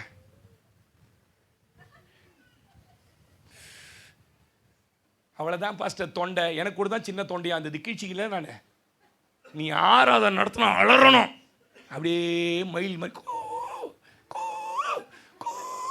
கூவாத, கத்து ரோட்டில் நின்று. ஆமே, புருஷன்கிட்ட சண்டை வந்துச்சுன்னா கத்தரா பாரு, சான்ஸே கிடையாது. அந்த குரல் இங்கே வந்ததுன்னா அருமையாக இருக்கும். அந்த ஆள் வைக்கப்படுறாங்க, பக்கத்தில் வீடுடின்றான். வாசி, நீ ரேகாபருடைய வீட்டுக்கு போய் அவர்களோட பேசி அவர்களை கர்த்தருடைய ஆலயத்தின் அறைகளில் ஒன்று அழைத்து வந்து அவர்களுக்கு திராட்சை ரசம் குடிக்க குடு என்றார். 7ஆம் வசனம் வாசிங்க, 6ஆம் வசனம் வாசிங்க. 5, திராட்சை ரசத்தினால் நிரப்பப்பட்ட குடங்களையும் கிண்ணங்களையும் ரேகாபருடைய குடும்பத்தை சேர்ந்த புத்திரன் முன்னே வைத்து அவர்களை நோக்கி திராட்சை ரசம் குடியுங்கள் என்றேன். அதற்கு அவர்கள், நாங்கள் திராட்சை ரசம் குடிக்கிறதில்லை, ஏனென்றால் ரேகாபின் குமாரனாகிய எங்களுடைய தகப்பன் யோனதாப் நீங்கள் தேசத்தில் பரதேசிகளாய் தங்குகிற தேசத்தில் நீடித்திருக்கும்படி நீங்களும் உங்கள் பிள்ளைகளும் என்றென்றைக்கும் திராட்சை ரசம் குடியாமலும் வீட்டை கட்டாமலும் விதையாமலும் திராட்சை ரசத்தை நாட்டாமலும் அதை கையாளவும் உங்களுடைய எல்லா நாட்களின் கூடாரங்களை குடியிருப்பீர்கள் என்று எங்களுக்கு கட்டளையிட்டார். அப்படியே எல்லா நாட்களையும் நாங்கள் எங்கள் ஸ்திரீகளும் எங்கள் குமாரர் திராட்சை ரசம் குடியாமலும் நாங்கள் குடியிருக்கிற வீடுகளை கட்டாமலும் ரேகாபின் குமாரனாகிய எங்கள் தகப்பன் யோனதாபின் சத்தத்துக்கு கீழ்ப்படியாம இருக்கிறோமா? ஒரு சாதாரண மனுஷன் யோனதாபு 400 வருஷத்துக்கு முன்ன சொல்லிட்டு போனாரா, டேய் நம்ம சந்ததி நம்ம பிள்ளைங்க திராட்சை ரசம் குடிச்சிடக்கூடாதா, காசு நிறைய வருண்டா, வீட்டை கட்டிடாதரா. ஐயோ ஆண்டவரே, யோனதாபோட வார்த்தைக்கு ரேகாபினுடைய குடும்பத்தார் கீழ்ப்படியறதுக்கு இருக்கிறாங்க ஐயா. ஆனா ஜீவன் உள்ள தேவனுடைய வார்த்தைக்கு இன்றைக்கு ஏற்றுக்கொண்டு கீழ்ப்படிவதற்கு ஆட்கள் இல்லை. எவ்வளவு வருத்தப்படுவார் தெரியுமா? மகளே, உன் கூடாரத்தில் ரகசிய செயல் வரணுமா? நிறைய வசனம்லாம் ஸ்டேட்டஸ் போடுறேன், உனக்கு நிறைய வசனம்லாம் தெரியும், அதெல்லாம் பிரச்சனை இல்லை. எத்தனை வசனத்துக்கு கீழ்ப்படிஞ்சிருக்கிற? எத்தனை வருஷம் இருதயத்தை மாத்திருக்குது? ஒரே ஒரு ஆத்தங்கார ஓரம் உட்காந்து ஒரே ஒரு வசனத்தை பேசுறான். ரத்தாம்பரம் விற்கிற பெரிய பணக்காரி லிதியால் வந்து அந்த வசனத்தை கேட்டபோது தேவன் வேதம் சொல்லுகிறது, கர்த்தர் அந்த வசனத்தை கேட்கும்படி அவள் இருதயத்தை திறந்தார். என்ன நடந்து தெரியுமா? அவ்வளோ பெரிய பணக்காரி அப்பயே சொல்றான், இந்த ஆத்திலே எனக்கு ஞான ஸ்நானம் கொடு. இந்த ஆத்திலே எதையா கீழ்ப்படிதல? வசனம் வந்த உடனே கீழ்ப்படியணும். இன்னைக்கு காலையில் என்ன பைபிள் படிச்சுன்னு கேட்டால் 10 பேருக்கு தெரியாது. நான் அசிங்கப்படுத்த விரும்பல, கை தூக்க சொல்ல. என்ன படிச்சுங்கனாலே ஏதோ அதை எடுத்து வச்சுன்னு சிந்தனை ஒன்று பொங்குதா பாரு, சோறு யார் போகணுன்னு பாரு. ஆண்டவரே, அப்போது அவர்கள் எல்லா என்ன சொல்கிறாங்க? அப்புறம் யூதாவின் அப்புறம் இந்த வரேன்னு சொல்ல, அம்மா பைபிள் படிச்சுங்கன்னு சொல்லு, முட்டி இயேசுவின் நாமத்தில் ஆசீர்வாதம். இது எத்தனை நாள் முழங்கால் என்ன படிச்சிருக்கேன் தெரியுமா? சாதாரணமான கர்த்தர் உருவாக்கலைங்க. முட்டிலே பைபிள் எத்தனை வாட்டி படித்து முடிச்சிருக்க தெரியுமா? படிக்கும்போது அப்படியே அழுவேன், ஆண்டவரே என்னை பற்றி பேசுகிறீங்க ஆண்டவரே. என்ன மாதிரி முரட்டு பையன்லாம் நீங்கள் உலகத்தில் பார்த்துருக்க மாட்டீங்க. என் மனைவிக்கு தெரியும், என்ன அடிக்க முடியாதுன்னு நாங்கள் ஒரு அம்பாசடர் கார் வச்சுருந்தேங்கம்மா அந்த காலத்தில். அம்பாசடர் காட்டி அடிச்சு நொறி, ஏன்னா எங்களெல்லாம் தொடவே முடியாது. எங்கள் ஊரில் அவ்வளோ பெரிய குடும்பம் நாங்கள். தொட்டானா அவன் செத்தான். ஆனால் இந்த வசனம் என்னை மாற்றுச்சு சிஸ்டர். இந்த வசனம் எனக்கு பொறுமையை கற்றுக் கொடுத்தது சிஸ்டர். இந்த வசனம் துர்நண்பர்களை விட்டு என்ன விளக்குச்சு சிஸ்டர். இந்த வசனம் என்ன உருவாக்குச்சு சிஸ்டர். இன்னைக்கு ஆண்டவருக்கு யார் வேணும் தெரியுமா? ஏற்றுக்கொண்டு கீழ்ப்படிகிறவங்க வேணும் சிஸ்டர். ஆமென் சொல்லுங்களேன். பல நூற்றாண்டுகள் கடந்தும் தகப்பனுக்கு கீழ்ப்படுகிறார்கள். அதனால என்ன ஆச்சு? அதே 35ஆம் அதிகாரம் 18-19 வாசிக்கிறேங்க அவனிங்க. பின்னும் ரேகாபின் குடும்பத்தாரை நோக்கி, நீங்கள் உங்கள் தகப்பனாகிய யோனத்தான் கட்டளைக்கு கீழ்ப்படிந்து அவருடைய கற்பனைகள் எல்லாம் கை கொண்டு அவன் உங்களுக்கு கட்டளையிட்டபடியெல்லாம் செய்து வந்தீர்கள் என்று இஸ்ரவேலின் தேவனாகிய கர்த்தர் சாட்சி கொடுக்கிறார். பாருங்க அவங்கள பத்தி சொல்லிட்டு சொல்றாரு, ஆதலால் சகல நாட்களிலும் எனக்கு முன்பாக நிற்கத்தக்க புருஷன் ரேகாபின் குமாரனாகிய யோனதாபுக்கு இல்லாமல் போவதில்லை என்று இஸ்ரவேலின் தேவனாகிய சேனைகளின் கர்த்தர் சொல்லுகிறார். ஐயா, சந்ததி அழியாதியா வசனத்தை படிச்சவன், சந்ததி அழியாதியா வசனத்தை கை கொண்டவன், சந்ததி ஆசீர்வாதமா இருக்கும். நம்புறீங்களா? வசனத்துக்கு கீழ்ப்படிங்க. நான் சொல்ல வர்றது, உன் பிள்ளைங்க ஆசீர்வாதமா இருப்பாங்க சிஸ்டர். அதுதான் இந்த சத்தியம். நீ வசனத்துக்கு கீழ்ப்படிஞ்சா உன் பிள்ளைங்க. எத்தனை பேர் நம்புறீங்க? இந்த காலை யாரும் அந்த கத்தரை பார்த்து சொல்லுங்களேன். ஆமென். வேத பிரியர் தேவ புதல்வர் சேதமடையா நடத்திடுவார். வேத பிரியர் தேவ புதல்வர் சேதமடையா நடத்திடுவார். இலைகள் உதிரா மரத்தை போல இவர்கள் நல்ல கனி தருவார். சொல்லுங்களேன். இலைகள் உதிரா மரத்தை போல இவர்கள் நல்ல கனி தருவார். சத்திய வேதம் பக்தரின் கீதம் சுத்தர்கள் போகும் பாதையின் கீதம். சொல்லுங்களேன். ஓ தேவ பிரிய வேத புதல்வர் சேதமடையா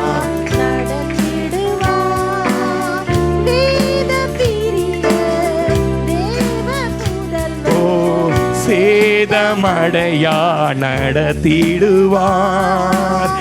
இலைகள் உதிரா மரத்தை போல இவர்கள் நல்ல கனி தருவார்.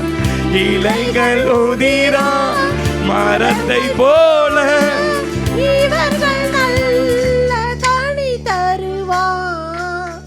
சத்திய வேதம் பக்தரின் கீதம் சுத்தர்கள் போகும் பாதையின் தீபம் உத்தம மார்க்கம் காட்டும்.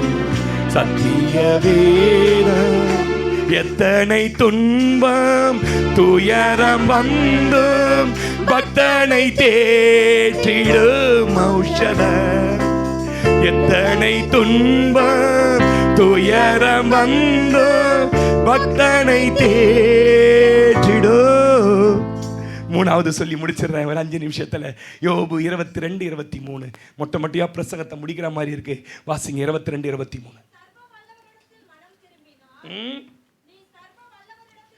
நீ சர்வ வல்லவரிடத்தில் மனம் திரும்பினால் திரும்பவும் வாழ்க்கையை தேவன் கட்டுவார். நம்பர் 1, நமக்கும் தேவனுக்கும் ஒரு நெருங்கிய நட்பு. நட்பு. 2வது, தேவனை ஏற்றுக்கொண்டு அதன்படி வாழும்போது ரகசிய செயல்கள். 3வது, மனம் திரும்பி அக்கிரமங்களை நம்ம விட்டு அகற்ற வேண்டும். ஆமென், ஆமென். மனம் திரும்புதெல்லாம் என்ன பாஸ்டர்? மனம் திரும்புதெல்லாம் என்ன பாஸ்டர்? நல்லா ஞானசான் எடுத்துட்டு பாஸ்டர். நல்லா ஞானசான் யார் கையில் எத்தனை தெரியுமா பாஸ்டர்? சாம் சுந்தரம் ஐயா கிட்ட எத்தனை பாஸ்டர்? சரி, என்ன இப்போ பிரச்சனை? என்ன சார் பிரச்சனை?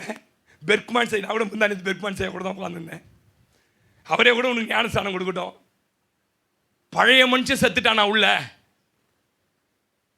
பழைய சுபாவம் செத்து போச்சா உள்ள? பழைய செயல்பாடு செத்து போச்சா உள்ள? இந்த பழைய மனுஷன் உள்ளங்கிறான் பாருங்க, பொல்லாதவன். புது மனுஷனை வெளியே காட்டுறோம், ஆனால் உள்ள ஒருத்தன் உட்காந்துட்டு இருக்கிறான். இவனுக்கு அவனுக்கும் பெரிய போராட்டம் நடந்துக்கிட்டே இருக்கும். இவன் வந்துடுவான், எங்கள் சித்தப்பா வயசான்னு கத்தி எடுத்துன்னு வரான். எங்கள் கிராமத்தில் ஒருத்தவன், என்னையா தூங்காதையா பிரச்சத்தை, சித்தப்பா வயசுட்டேன், எங்கள் அண்ணான ஆச்சிட்டாங்கய்யா அப்படின்னு கத்தி. டே, நீ பைபிள் தூக்குன கையே இல்லை, உள்ள உட்காந்துக்கிறவன் செயல்படுறான்.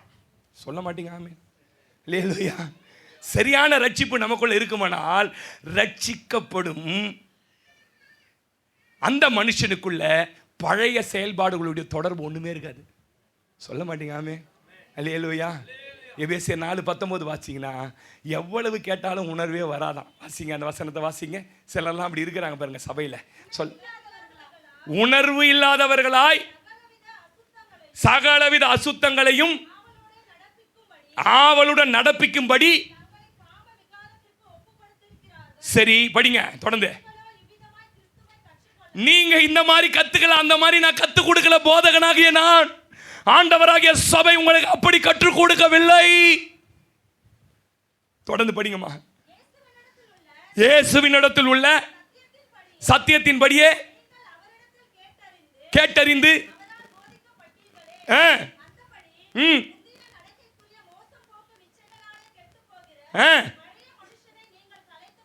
பழைய மனுஷனை நீங்கள் எப்படி சொல்றாரு, ட்ரெஸ்ஸை கட்டுற மாதிரி சொல்றார். உள்ள இருக்கிற அவனை தயவு செய்து தூக்கி போடு.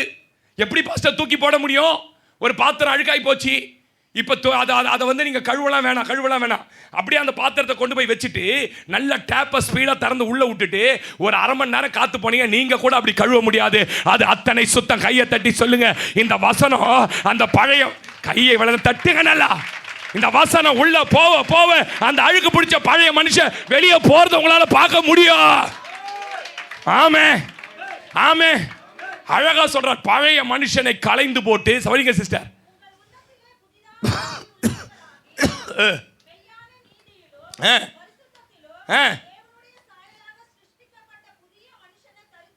புதிய மனுஷனை தரித்துக் கொள்ளுங்கள். வீட்டில் போய் வாசிங்க. பொய் சொல்லாதீங்க, திருடாதீங்க, எதையும் காம விகாரம் பண்ணாதீங்க அப்படின்னு எழுதுறாரு. அப்ப சபைக்கு வந்த உடனே பழைய மனுஷன் செத்துருவானா? இல்ல, சத்தியத்தை கேட்க செத்துவான். சபையில் வந்து நன்றா ஆராதிக்கணும், வசனத்தை கவனம். அதுக்கு தான் சபைக்கு வரணும். சபைக்கு வந்தா கண்ணை மூடி ஆராதிங்கன்னா என்ன பண்ணணும்? நான் ஆராதனை பண்றேன், நான் படிச்சு லிரிக்ஸை பார்த்தாகணும். நானே கண்ணு திறக்க மாட்டேன். எத்தனை பேருக்கு தெரியும்? ஏன்னா சில மூஞ்சிலாம் பார்த்தா நமக்கு என்ன ஆகுது? அப்பரைட்டிஸ் வாங்கி கிஃப்ட் கொடுத்து வச்சுக்கிறாங்க. நீங்கள் அப்பரைட்டிஸ், பிபி அப்பரைட்டிஸ் எடுத்து பார்த்தீங்கன்னு வச்சுங்க, 380 பாஸ் பண்ணோம் கரன்னு. சர்ச்சைக்கு எதுக்காக வரோம்? யார் என்ன புடவை கட்டுன்னு வராங்க, யார் குழந்தைய திக்குன்னு வராங்க, யார் குழந்தைக்கு பிஸ்கெட் ஊற்றுறாங்க, யார் சாக்லேட் எடுத்துன்னு வந்துக்கிறாங்க. அவங்க முக்காடே போடலையே, உனக்கு என்ன வேலை தெரியுமா? அது முக்காடு போடுறது. நீ முக்காடு போட்டு ஆராதிக்கணும். போன வாரம் போட்டு வந்த சட்டையை போட்டு வந்தார், இந்த வாட்டியே அது வரைக்கும் நோட் பண்ணுறியா? அவங்க வீட்டுக்காரனா சட்டை போட்டுதான் இருப்பார். எதுக்கு சர்ச்சு? வசனங்க பெண் ஓன்றது, அது வந்து நகத்தில் வந்து பழக்கம். எங்கடா குத்துறதுன்னு பார்க்கறது, பாயிலே போட்டு குத்திடுறது. நான் என்னடா ரத்தக்கரைன்னு பார்த்துன்னுக்கிறேன், பேனு குத்திட்டு போறதுக்கு. சர்ச்சைக்கு எதுக்கு தெரியுமா வரோம்? பழைய மனுஷனை எப்படியாவது கலைந்து போடணையா? சொல்ல மாட்டீங்கன்னு தெரியும் எனக்கு இதுக்கெல்லாம். அப்போ ஒரு பக்தி உள்ள வாழ்க்கை வாழணும், வசனத்தை கவனமாக. இதெல்லாம் செய்யாம என்ன எத்தனை காலம் வாழ்ந்தாலும் அது வேஸ்ட்டுங்க. மனம் திரும்பாமலே ஞானஸ்தானம் அபிஷேகம் பெறலாம், மனம் திரும்பாமலேயே ஞானஸ்தானம் பெறலாம், மனம் திரும்பாமலே அபிஷேகம் பேசலாம். 2 வாட்டி நாக்க மேலே சோட்டி விட்டிங்கன்னா அந்நிய பாஷை வந்துடும், வந்துடும். எழுதியே கொடுக்குறாங்க சில இடத்துல. அந்நிய பாஷை இன்னும் பேச முடியும் இல்லையா? நான் எழுதுவதை, நான் எழுதி கொடுத்ததை நீங்கள் வீட்டில் வாசிங்க. தீடாபாரா லாஹோ திக்காபாரோ வந்துடும். பிரசங்கம் பண்ண சொன்னா மைக்க குத்துட்டா வாங்க முடியாது நம்மளால. எல்லாம் இருக்குது சிஸ்டர், ஒயிட் நோய்ட்லாம் இருக்குது. ஆனால் இன்னும் இல்லை, நான் உள்ள மனம் திரும்பலை. சொல்ல மாட்டீங்கன்னு எனக்கு தெரியும். இந்த எல்லாமே செய்யலாம், ஊழியம் செய்யலாம், சபையில் நான் விசுவாசின்னு சொல்லலாம். எங்கே போகிற சந்தோஷ் பாஸ்டர், நல்ல பாஸ்டர் சொல்லலாம், எல்லாம் நடக்கும் சிஸ்டர். தேவனுடைய பிள்ளை என்று கூட நீங்கள் சொல்லிக்கலாம். ஆனால் கர்த்தர் மனம் திரும்புதலை பார்க்கணும். எத்தனை பேர் ஆமென் சொல்கிறீங்க? அல்லேலூயா. உங்களுக்கு தெரியுமா மனம் திரும்பாமலே உங்களுக்கு உலக நீதிமான்னு சொல்லி இருக்குது. கர்த்தரோட பிள்ளைங்க 15 லூக்கா 15:7 அந்த மூத்த குமாரனை பற்றி உமா சொல்லும்போது இயேசு சொல்கிறாரு. வாசிங்க 15:7, முக்கியமான வசனம். வாசி முடிச்சிடுறேன். வாசிங்க டக்கு டைம் ஆச்சு. 15:7 லூக்கா 15:7. மனம் திரும்புறதுக்கே அவசியம் இல்லாத சிஸ்டர் கவனிங்க, நில்லுங்க. அந்த வசனத்தை ரொம்ப உத்து பார்க்கணும். அவன் என்ன பேசினாலும் மனம் திரும்ப மாட்டானா, அவசியமே இல்லைன்றான். நான் கேட்டா என்ன சொல்கிறான்? இதெல்லாம் எனக்கு அவசியம் இல்லைங்க, நான் ஏற்கனவே பர்ஃபெக்ட், பரிச்சய ஜாதி, நான் பர்ஃபெக்ட், பெந்த கோஸ்தே விசுவாசி, எங்கள் ஆயா பெந்த கோஸ்தே விசுவாசி, எங்கள் அம்மா பெந்த கோஸ்தே விசுவாசி, நான் பெந்த கோஸ்தே விசுவாசி. கரெக்டு தான். அதனால் மனம் திரும்ப எனக்கு அவசியமே இல்லை. ஆனால் அவனுக்கு பேர் என்ன வந்துச்சுன்னு கேட்டிங்கன்னா நீதிமான். உட்காந்துங்கிறது எங்கன்னு கேட்டிங்கன்னா சோதோம் குமாரா பட்டணத்தில். ஆனால் அவனை பேர் என்ன எழுதுறாரு? நீதிமான் எழுதுறாரு. லோத்த நையா, எனக்கு ஒன்றும் புரியல வசனம். அவசியம் இல்லை, மனம் திரும்ப ஒரு பாவியை தேவன் எதிர்பார்க்கிறார். இது யாரை பற்றி சொன்னா தெரியுமா? யாரை? மூத்த குமாரனை பற்றி பேசுகிறார். அவன் மனமே திரும்பல. கவனிங்க, நான் பேசுறத பைபிளை பார்க்காதீங்க. அவன் மனமே திரும்பல, அவனுக்குள்ள ஒரு நல்ல குணம் இல்லை, நல்ல சுபாவம் இல்லை. ஆனால் அப்பா கூடிய இருக்கிறான். எங்க இருக்கிறான்? சர்ச்சிலே இருக்கிறான், பாஸ்டர் கூடிய இருக்கிறான். உள்ள என்ன இல்லை? எப்படி பாஸ்டர் சொல்றீங்க அவன் மனம் திரும்பல? ஒரு 3-4 காரியம் சொல்லிடுறேன். 15:28 சொல்றாரு, அவனுக்குள்ள கோபம் வருது பாருங்க. கோபம் வருது பாருங்க. இவனுக்கு என்ன வந்திருக்கணும்? அன்பு வந்திருக்கணும். தம்பி கெட்டு போயிட்டான்டா, எங்கேயோ ஊரை சுற்றிட்டு வந்தான குழந்தை, ஓடி போயிட்டே, என்னடா அப்பாவோட அன்பை புரிஞ்சுக்க பைத்தியக்காரதனா பண்ணிட்டியடா, அப்பா எவ்வளோ வருத்தப்படுறா தெரியுமாடா, என்னடா லூஸ் மாதிரி பண்ணிட்டியடா, எவ்வளோ பெரிய சொத்து இந்த வீட்டை உனக்கு கட்டி வச்சிருக்கிறாரு. இப்படி தானே பேசியிருக்கணும். உள்ள நோஞ்சவன அவனுக்கு கோவம் வருது. கோவமானு போட்டுக்குது பைபிளில். ஆனா யார் கூட இருக்கிறான்? என்ன கேடர்ல இருக்கான் தெரியுமா? அப்பாவோட பிள்ளை. ஊர்ல என்ன கேடர்ல இருக்கான் தெரியுமா? நீதிமான். ஆனா உள்ள என்ன இருக்குது? அன்பு வரல. மற்றவங்க மேல அன்பு செலுத்த முடியலன்னா நீ இன்னும் மனம் திரும்பலன்னு அர்த்தம். பொண்டாட்டி மேல உனக்கு அன்பு வரலன்னா மனம் திரும்பலன்னு அர்த்தம். புருஷன் மேல நீ அன்பு மனம் திரும்பல, அப்பா அம்மா மேல உனக்கு அன்பு வரல, நீ மனம் திரும்பாமையே அப்பா வீட்டில் இருக்கிறன்னு அர்த்தம். சொல்ல மாட்டீங்க தெரியும் எனக்கு. 15 25 26 ரெண்டாவது அவங்க கிட்ட இருந்த குணம் அங்க என்ன நடக்குதுன்னு ஆராயிரம். ஏண்டா உன் வீடு தானே, நேரா போய் கேளு. என்ன சுவேதா, ஏன் சோகமா இருக்கிற, ஏன் புள்ள, என்ன ரமேஷ், ஏன் தம்பி கேளு. அதை விட்டு மெர்சி நீ தானே பக்கத்து வீட்டில் இருக்கிற, என்னவா 2 பேருக்குள்ள உம்முன்னு இருந்தாங்க. இது ஒரு ஆவி, தெரியுமா தெரியாது உங்களுக்கு? எதனா வந்து கேளு பாஸ்டர்கிட்ட, பாஸ்டர் இப்படி ஏன் பாஸ்டர் பண்ணீங்கன்னு. அது என்ன மாலினி, என்னவா அது சத்தி, என்ன சத்தியாச்சு அது, நீ தானே போட்டு இந்த பின்னு, இப்போ ஏன் பின்னு போடுறது இல்லை, என்கிட்ட கேளுங்க. இவன் யார்கிட்ட போய் கேட்டுக்கணும் தெரியுமா? நேராக போயிருக்கணும். அப்பா என்னப்பா விஷயம், தம்பி வந்திருக்கிறான், டக்கு நீங்களும் கட்டி அவன் ஒரு 2 திட்டு 2 அடி அடிச்சு அவனை கண்டிக்கணும்ப்பா. நான் இவ்வளோ காலம் உங்கள் கூட உண்மையாக ஊரில் எவ்வளோ நம்ம குடும்பத்துக்கு அசிங்கம் ஏற்படுத்திட்டான், அப்பா கிட்ட போய் கேட்கணும். இதை விசாரிக்கிறான். யார்கிட்ட என்ன சொல்லலாம் வந்து பார்த்தீங்களா, யார் வீட்டில் என்ன நடக்குதுன்னு தெரியல, நெஞ்சு வச்சிடும். சித்தி வந்தாங்களா வரலையா, சித்தி கூட அவங்க வந்தாங்களா வரலையா, அப்படியா இப்படியா, யார் வந்திருக்கிறாங்க, என்னை பற்றி எதனா பேசுனாங்களா, உன்னை பற்றி பேச நீ என்ன முதலமைச்சரா, நிவாரண நிதி கொடுத்துருக்குற. இது ஒரு ஆவி. யார் வந்தாங்க யார் போனாங்க. குட்டி யானையில் போய் நின்றுவன் அட்டைப்பொடி கீழே விழுந்துட்டுக்குது. அட்டைப்பொடி நிறுத்ததுக்கு திறந்து குட்டி யானை போட்டுக்கிறான். பிரிட்ஜி வந்துச்சு போல ஜெயின்டி வீட்டில் போய் பார்த்துட்டு வந்துரு, போ போ போ போ. ராத்திரி சோற என்ன ஆகுது, அட போய் அட்டை ஊந்துச்சான், செஞ்சான் வண்டி நீத்தில் ஏற்றின்னு போகிறான். பிரிட்ஜி வந்துச்சா, கிரைண்டர் வந்துச்சா, என் வீட்டில் இல்லையா அதெல்லாம். அது ஒரு ஆவி. ஆனால் சபையில் உட்கார்ந்து இருப்பான். எங்கே இருப்பான்? யார் என்ன பண்ணுறாங்கோ, யார் வந்துக்கிறாங்கோ, மனம் திரும்பாமையோ. அப்புறம் 15 29 பொறாமை வந்துச்சு. மற்றவர்கள் ஆசீர்வதிக்கப்படுவது ஏற்றுக்கொள்ளாத ஒரு மனசு இவனுக்குள்ள. ஆனால் கேடர் நான் கேட்டீங்கன்னா நீதிமானுடைய கேடர். இயேசு கிறிஸ்து ஊழியம் செய்த நாட்களில் பிரதானமாய் பிரசங்கித்த பிரசங்கம் என்ன தெரியுமா? யாருங்க தெரியுமா? மனம் திரும்புங்கள் பரலோக. அப்படின்னா என்ன சிஸ்டர் அர்த்தம்? மனம் திரும்பாம அங்க நீ என்கிட்ட வர முடியாதுன்னு அர்த்தம். சொல்லுங்க ஆமே. லேலூயா. உபாகமம் 38:9 சொல்றாரு, நீயோ மனம் திரும்பி உன் தேவனாகிய கர்த்தருடைய சத்தத்திற்கு கவனமாய் செவி கொடுப்பாயானால் இப்பொழுது சொல்லப்படுகிற எல்லா ஆசீர்வாதங்களும் உன் தலையின் மேல் வரும். வாசி அந்த வசனம். அடுத்த வசனம் வாசி. நான் சொல்லிட்டேன் மனப்பாடமா. 9 வாசி. அப்பொழுது உனக்கு நன்மை உண்டாகும்படி உன் தேவனாகிய கர்த்தர் உன் கை செய்கிற எல்லா வேலையிலும் உன் கர்ப்பத்தின் கனியிலும்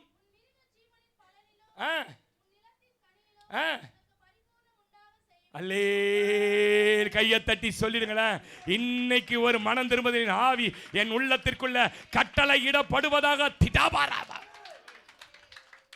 நம்புறீங்களா? நீ 3 காரியத்தை சொன்ன. அவரோட பழகி சமாதானமாக இரு. உன் கூடாரத்துக்குள்ள தேவன் ரகசியமாய் செயல்பட ஆரம்பிச்சிருவாரு. அப்ப தேவன் உன் கூட இருப்பாரு. 2வது காரியம் சொன்னேன், அவர் பிரமாணங்களை கேட்பதல்ல ஏற்றுக்கொண்டு உன் இருதயத்தில் வைத்துக்கொள்ளு. 3வது காரியம் சொன்னேன், நீயோ சர்வ வல்லரத்தில் மனம் திரும்பினால் திரும்பவும் கட்டப்படுவீர். உன் வீட்டை கர்த்தர் கட்ட போறாரு, உன் வாழ்க்கையை கர்த்தர் கட்ட போறாரு. ஏசப்பா இன்னைக்கு தெளிவா சொல்றாரு, மகளே இந்த கேட்டகரியில உன்னை கொண்டு வர விரும்புறேன், மகனே இந்த கேட்டகரியில உன்னை கொண்டு வர விரும்புறேன், நீ என் பார்வையில மிகவும் கனம் பெற்றவள். அப்படியே கண்ணை மூடுங்க, அப்படியே கண்ணை மூடி சொல்லுங்க அவரை பார்த்து, எங்கள் ஆண்டவரே எவ்வளவு அழகா பேசுனீங்க பாயிண்ட். எத்தனை காரியத்தில் எங்களோட ஆண்டவரே நீங்க பேசிட்டே இருக்கிறீங்கப்பா. என் மேலே உங்கள் அன்பு இருக்குல்ல, இன்னும் என்னை இன்னும் நேசிக்கிறீங்கல்ல. நான் இவ்வளோ முரட்டுத்தனமாக நடந்திருக்கேன், என் கூட பேசிட்டே இருக்கீங்க, என் கூட இடைப்பட்டுட்டே இருக்கிறீங்க. உமக்கு ஸ்தோத்திரம். இந்த காலை வேலையில் என்னை இங்கே அழைத்து வந்ததுக்கு ஒரு முகாந்திரம் உண்டு. இன்றைக்கு எத்தனை சத்தியங்களை எங்கள் இடத்துல ஆழமாய் பேசினி. நீங்கள் எவ்வளவு நல்லவரப்பா. உன் கரத்தை எங்களை அர்ப்பணிக்கிறோம், தாழ்த்துக்கிறோம். இந்த வசனத்தின் மீறி வாழ எங்களை அர்ப்பணித்து ஜெபிக்கிறோம். பெரிய காரியங்களை செய். இயேசு ரட்சகர் நாமத்தில் ஜெபிக்கிறோம் ஜீவனுள்ள நல்ல பிதாவே. எல்லாம் சேர்ந்து சொல்லும், என் ஆத்துமாவே கர்த்தரை ஸ்தோத்தரி, என் முழுமே அவருடைய பரிசுத்த நாமத்தை ஸ்தோத்தரி. என் ஆத்துமாவே கர்த்தரை ஸ்தோத்திரி. கர்த்தர் செய்த சகல உபகாரங்களையும் மறவாதே. அவர் உன் அக்கிரமங்களை எல்லாம் மன்னித்து, உன் நோய்களை எல்லாம் குணமாக்கி, உன் பிராணனை அழிவுக்கு விலக்கி மீட்டு, உன்னை கிருபையினாலும் இரக்கங்களாலும் முடிசூட்டி, நன்மையினால் வாயை திருப்தி ஆக்குகிறார். கழுகுக்கு சமானமாய் உன் வயது திரும்பவும் வாழ வயது போல ஆகிறது. ஆமேன், ஆமேன். தலைகளை தாழ்த்தி நம்முடைய கர்த்தராகிய இயேசு கிறிஸ்துவனுடைய கிருபையும், பிதாவாகிய தேவனுடைய அன்பும், பரிசுத்த ஆவியானுடைய அந்யோன்யைக்கும் இன்றும் என்றும் சதா காலங்களிலும் உங்கள் அனைவரோட கர்த்தருடைய வருகை மட்டும் உங்கள் குடும்பத்தோடும் பரிசுத்தவான்களோடும் தங்கியிருப்பதாக. ஆமேன், ஆமேன். கர்த்தர் உன்னை ஆசீர்வதித்து உன்னை காக்க கடவர். கர்த்தர் தம்முடைய முகத்தை உன்மேல் பிரகாசிக்க பண்ணி உன்மேல் கிருபையாயிருக்க கடவர். கர்த்தர் தம்முடைய முகத்தை உன்மேல் பிரசன்னமாக்கி உனக்கு சமாதானத்தை கட்டளையிட கடவர். ஆமென், ஆமென், ஆமென். அல்லேலூயா, அல்லேலூயா, அல்லேலூயா. கர்த்தர் உங்களையும் உங்க பிள்ளைகளையும் குடும்பத்தையும் ஆசீர்வதிப்பார்.